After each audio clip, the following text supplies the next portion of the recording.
Hello, and welcome to Team Franco Bodybuilding Podcast. This is Joe, and we are on episode number 58. The good news is that I've been doing these podcasts for well over 2 years, on to the third year, and the reception has been fantastic. And I appreciate you guys listening, and more importantly, if you find the information to be helpful, please feel free to share. It's all about spreading, obviously, my opinions, but the practicality of health and fitness so you can have the longevity of doing it. So today we're on a topic of cardio. This was a request from a client, say, a couple of weeks ago. And it's kind of funny because I've done 57 of these podcasts. Now, yeah, they changed with the time and how things have gotten weird and, topics that are favorable to competitors. And I probably touched upon, cardio, about how it's abused when it comes to competition prep. But I never dedicated a few minutes talking about the subject. And the reason why is, well, it's boring. I mean, obviously there is science behind it, and I will discuss a little bit of that. And a lot of it is also theory and anecdotal of all my years being involved in bodybuilding. Now, when I discuss cardio in this podcast, it is going to be geared towards losing body fat and also competition prep. I'm not going to touch upon, because it's not my expertise, about cardio when it comes to marathons or triathlons or Ironman or 5Ks. I'm not going to even touch that, because we're talking about fitness as far as losing body fat and using it as a tool. That's the key word, tool. And to use it appropriately during your competition prep, no matter what division that you're in. So historically, being the age that I am, and when I first started competing at the young age of 19, I can honestly tell you I didn't do any cardio until I think I was 35, 36. Yes, I mean, I was doing cardio when I played baseball and playing and all that stuff and being outside and riding a bike, but I never did any scheduled cardio, I think, until my second pro show when I was 35 or 37, where I did use cardio. And around that same time, and I'm going to lead off talking about, is when HIIT cardio basically made it to the forefront of the message boards and articles on bodybuilding.com. And what HIIT cardio is now, honestly, it's morphed to so many things. That HIIT cardio is basically known for raising your EPOC. Now, EPOC is just simply the abbreviation of excess post-exercise oxygen consumption. I think I got that right. So what that means in layman's terms is that after you're done with the activity of doing HIIT cardio, your oxygen it's basically, you're using more oxygen after exercise than actually during the exercise. So therefore, you're supposedly burning more calories during your recovery. So again, what you do your HIIT cardio. And I'm going to explain how I used to prescribe it, which is, to me, the correct way, is that you would bang that out 10, 15 minutes, and then your metabolism will keep on going. You're burning more calories throughout the day, versus if you do steady state cardio or even moderate cardio, where you do it, you burn a couple hundred calories in that 30 minutes, and then that's it. So when HIIT cardio became popular, 15 plus years ago, everyone was doing it. And I did a video on this subject, a number of times, and I had one for my clients because no one was doing HIIT cardio properly. And if you do it properly, you're going to dread it. It's almost identical to doing a leg day. That's how you know you are doing the HIIT cardio properly to get that EPOC, that post-exercise oxygen going. Because a lot of people think they're doing HIIT cardio and like, oh, it's great. No, most likely it's just a little bit more intense than steady state. Because when you do HIIT, this is how I would break it down. It'll be easier for me just to talk it through. So you warm up for a couple of minutes. And again, let me preface by saying that HIIT cardio is best doing sprints outside or using a bike, like a recumbent bike or a stationary bike. Treadmill is not safe. Treadmill, you're not going to bring the intervals down quick enough or bring them up quick enough, because the sprints, like a sprinter, should not last more than 10 seconds. Maybe 12 to 15. I always use 10 seconds. Because the idea is to go all out, balls to the wall for that 10 seconds. Now, it's going to take a few seconds to reach that, so that's why maybe the total sprint will be 15. But you want to go balls out all the way where you feel like you're crushing it, that you can't go any further. So that is why when I first prescribed the HIIT cardio, I would say just do 5 sprints. Warm up for a few minutes. Have the resistance up high so you feel like you're pushing against, a brick wall. Do it for 10 seconds. Come back down. Pedal really, really slow for a minute or two, or just enough time so that you recover.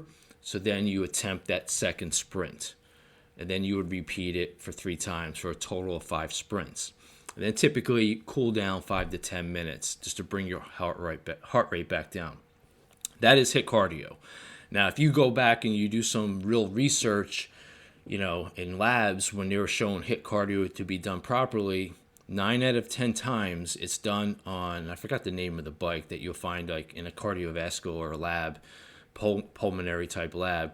It's a stationary bike, and the person will build up, the RPMs, revolutions per minute. They'll build it up to a extreme amount.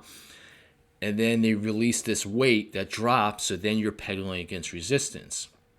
So you see where I'm saying that once the sprint starts, it needs to be hard. The resistance needs to be harder than what you do between the recovery. That is HIIT. Now, that was all the rage, and we were all doing it, in the early to mid 2000s, because we thought, we don't have to pedal for a half hour or do anything crazy. So we did HIIT, and the science actually did show at the time that it was beneficial to lower body development. So why not? Because if you do it properly, it's almost like doing a leg workout. But what I had found, and granted, if you were a client of mine working with me back then, that's all I prescribed. I would say do 2 HIIT cardios per week. All right, you're getting close to prep, or we'll do 3, and then maybe a little bit of steady state. But the problem was people weren't doing it properly. And also another problem is that people will get anxious because they knew, they would be training their legs 1 or 2 times a week already. And then they're like, oh shit, I got to do this HIIT cardio. I mean, it was a mental fuck because it was that hard if done properly. So over the years, I basically peeled away from HIIT cardio. On occasion, I will suggest it. Like last year for the whole competition prep, there might have been 3 or 4 clients that, I sent them the diagram or how I like them to do HIIT cardio with the video, I just thought it would be necessary, for them to bring it in because, and again, I would only suggest it really now if you have a little bit more muscle, but that could be for another day. So I peeled away.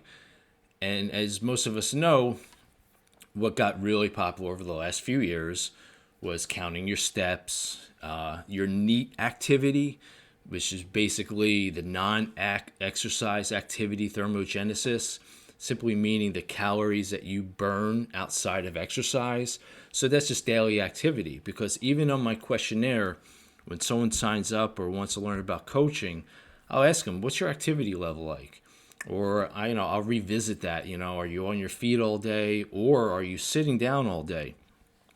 So the trend that I then eventually went to was doing what I call neat cardio.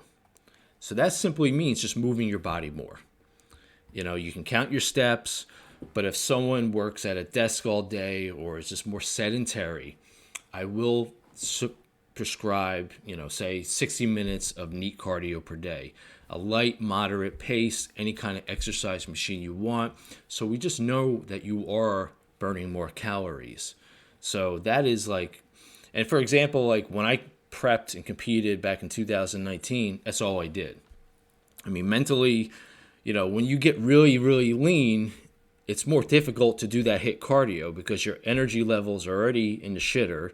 You just want to get through your weight training, and then thinking, all right, hours later, I got to do this HIIT cardio.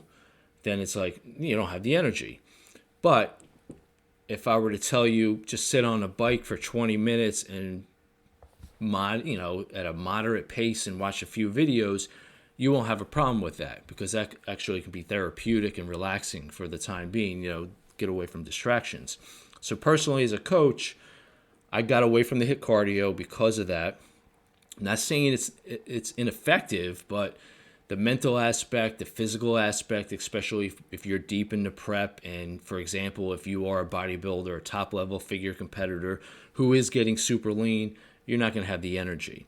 So then I transitioned into what I call neat cardio, because when I prepped myself, I took that because I sit on my butt all day answering emails. Yes, I work out, say, an hour a day for 5 days a week. But if it's not the summertime where I'm outside cutting the grass and take care of the yard, my activity levels are really, really low. My NEAT is really, really low. Because I did buy one of those cheap, step counters, and the average was 5,000 steps for me per day. And then I was like, all right, so, let me do this neat cardio, which I coined that phrase.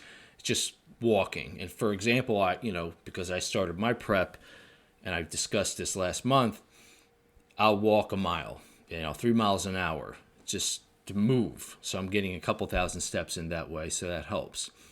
And the good part is that you can add to that without really interfering muscle growth. Now, a common question that I get is, when should I do my cardio? Now, obviously, you want to do it when you can. But if you have an option, I think splitting up your weight training and cardio is best, just so that your body recovers much quicker from your weight training rather than going right into a 20-30 minute cardio type session. And I'm going to go into details with cardio and contest prep at the end. So that is a common question. But if you absolutely don't have the time or the capability of splitting it up, I have the luxury because my gym is in my home. I'll weight train early or late morning, and then I'll do my cardio at night and just walk or ride the stationary bike. But if you can't, it's fine. It's not going to make or break you. But again, when you're deep in prep, I think splitting it up helps because then you'll have the energy to do your cardio or to do a little bit more if necessary. Another question I get is, what about my heart rate zone? Well, that's been pretty much debunked because they always say about, when you learn in school, in high school or in college, they talk about, you want to be in the fat burning zone. Well, fat burning zone is basically when you're standing still, because if you're not moving, your body's not going to burn carbohydrates. It's going to burn fat. That is the first preferred fuel source. So that's why they always suggest when you do cardio to keep your heart rate low to burn more fat than carbohydrates. But in the end, it doesn't matter. That's why it's bogus. A cardio session is about burning total calories, not fats or carbs or whatnot. But I will also say that a real high heart rate is not going to give you the sustainability and is, again, not that much more effective, although you may be burning more calories. But that's also, specific to the person and the goal and the fat loss and all that. So if someone had to have a number, I would say anywhere between 60 to 75% of their total heart rate. That's the zone. It's a big zone that I'm giving you.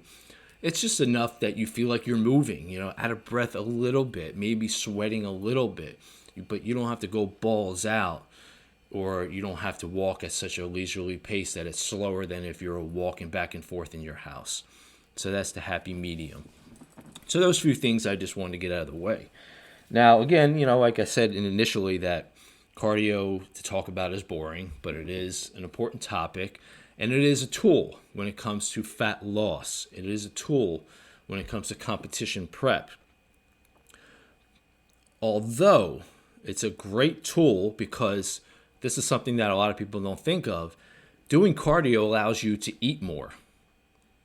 So, if you're eating 1,500 calories and you want to drop your calories to 1,300, but you're deep in prep and you feel like, I need those extra calories, you can do your 20 minutes every day of the week and burn those couple hundred calories so you can eat more, so you can perform better with your workouts.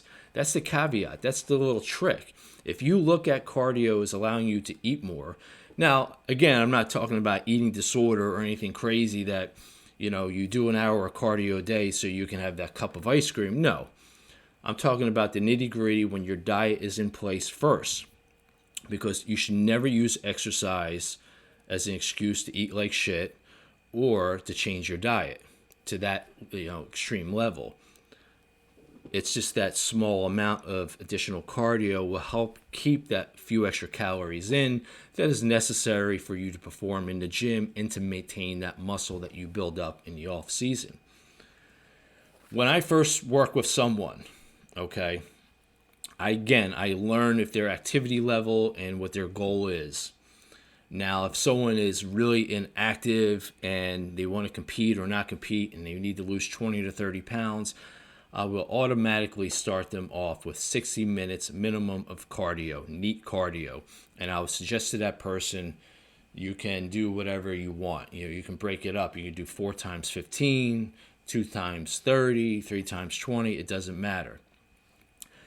And I will only change the cardio at it if I feel that, the diet is working, but I don't want to reduce their food just yet, so I bring in a little bit more. So it's a tool, but the diet always comes first, okay? You need to be consistent with the diet for the cardio to be the necessary tool that we're looking for. I've seen people, and I've gotten clients in the past from other coaches that were blasted right away. You've heard me talk about this 100 times, where a bikini competitor will start with under 1,000 calories and do an hour of cardio per day, and then they crash and burn because there's nowhere to go. They're going to do even more cardio, or 2 hours a day. Actually, I got an inquiry, and it didn't work out, I'll be honest. She was doing 2 hours a day 4 weeks out from her show. And then she was confused why her hormones were all fucked up and she was flat on the day of. That's just wrong. I have never gone more than an hour a day, and I can count on my one hand where the number of times that I have had clients do that. And that was for the few that were pro competitors that had a ton of muscle that wanted to get that super lean, hard look. But what I would do is break up the cardio sessions. They wouldn't do an hour straight. They would do 30 minutes and 30 minutes, but at a really nice pace. Again, going back to that neat cardio because we're trying to preserve muscle. 90% of the time, no more than 30 minutes, and that's not even every day. That's what I'll prescribe. There are people that don't need it at all. I've had clients this year, because they have a faster metabolism, they might have been doing 60 minutes just to move their body a little bit more, but you didn't need it at all. And it's true. If you're at a younger age and your metabolism is good, you can compete without doing any cardio. Don't feel that it's part of the prep process, because it isn't. If you're under 30, you probably don't need it at all. Now, again, everyone's a little bit different. We all have different fingerprints. And I would say, if you're over 40, you want that extra bump because your metabolism has been naturally slowing down, and it will allow you to eat a little bit more. So you see, it's really individual, but you never use it as an extreme tool. I have maybe a handful of times during my career of coaching, but for the majority, it's sustainable. It's not too hard on the body. It's just burning those few extra calories that are needed to get you there. I will also peel back on the cardio when it comes to competition prep to allow more energy to come back, because that's almost like a reverse diet before you step on stage, because I had a bunch of people compete last year, and I can honestly tell you that I haven't had any terrible rebounds. And that's because, the flexible dieting approach, balance approach, giving yourself enough time to lose the body fat is super important. I've talked about this a number of times. But when you reverse diet, you cut back the cardio in half, for example. You bring in more calories. They have more energy, just that raises their NEAT. And they're like, oh my God, a reverse diet is working. Well, yes, but it's also because you're feeling better. Your calories are, say, 500 more per day. You're not doing an hour, 120 minutes of cardio per week. You're doing, now 60 per week, 60 minutes per week. So you're just moving more. So that makes up the difference.